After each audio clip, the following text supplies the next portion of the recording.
పరాభవనామ సంవత్సరంలో శనైశ్వరుడి ప్రభావం ద్వాదశ రాశులపై ఎలా ఉందో తెలుసుకుందాం. శని దోషం అనగానే మనకి ఏలినాటి శని, అష్టమ శని, అర్ధాష్టమ శని దోషాలు గుర్తుకొస్తాయి. అయితే వీటితో పాటు శనైశ్వరుడి ఆయా రాశుల్లో శుభస్థానంలో లేకపోయినా దోషం వర్తిస్తుంది. ఈ ఏడాది ద్వాదశ రాశులపై శని ప్రభావాన్ని పరిశీలిస్తే ఈ సంవత్సరం మేష, కుంభ, మీన రాశుల వారికి ఏలినాటి శని, ధనస్సు రాశి వారికి అర్ధాష్టమ శని, సింహరాశి వారికి అష్టమ శని దోషాలు నడుస్తున్నాయి. రాశుల వారీగా చూస్తే మేషరాశి వారికి గత ఏడాది నుంచి ఏలినాటి శని దోషం ప్రారంభమైంది.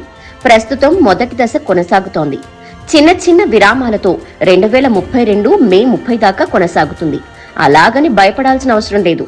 ఏలినాటి శని దోష కాలంలో కొన్ని శుభాలు కూడా జరుగుతాయి.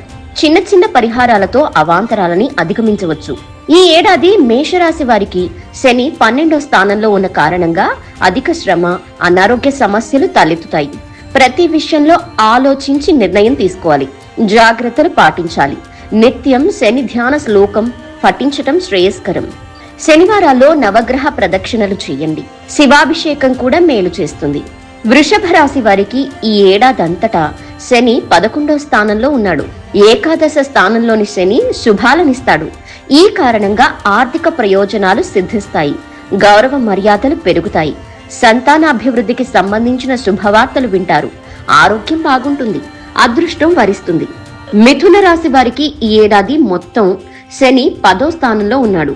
కొన్ని సంఘటనలు ఆందోళన కలిగించినా ఎదుర్కొంటారు. శ్రమ అధికమవుతుంది. వృత్తిలో ఆటంకాలు ఎదురైనా శ్రద్ధగా పనిచేయాలి. నిత్యం శని ధ్యాన శ్లోకం పఠించండి. శనివారాల్లో నవగ్రహ ప్రదక్షిణలు చేయండి. వీలైనప్పుడు నువ్వుల దానం, శని త్రయోదశి తిథుల్లో శనేశ్వరుడి తైలాభిషేకం చేయండి. కర్కాటక రాశి వారికి ఈ ఏడాదంతటా శని 9వ స్థానంలో ఉన్నాడు. శ్రమ అధికమవుతుంది. కుటుంబ సభ్యులకు అనారోగ్య సూచనలు, ఖర్చులు ఎక్కువవుతాయి. విదేశీ యానాలకు అనుకూలం. మాట పొదుపు ముఖ్యం. లక్ష్మీ గణపతి ఆరాధన, శనైశ్వరునికి అభిషేకం, హనుమాన్ చాలీసా పారాయణతో గ్రహానుకూలత ఉంటుంది. సింహరాశి వారికి అష్టమ శని దోషం కొనసాగుతోంది. 2025 మార్చిలో ప్రారంభమైన అష్టమ శని 2028 ఫిబ్రవరి 3న ముగుస్తుంది. పనులు నిదానిస్తాయి. ఆరోగ్యంపై శ్రద్ధ అవసరం. ఆర్థిక నియంత్రణ పాటించండి. సంతానం విషయంలో ఆచితూచి నిర్ణయాలు తీసుకోండి. తరచూ శివాలయ దర్శనం, శనైశ్వరాభిషేకం, ప్రతి శనివారం విష్ణు సహస్రనామ పారాయణ, శనివారం శాకాహార నియమం విశేష ఫలితాలనిస్తుంది.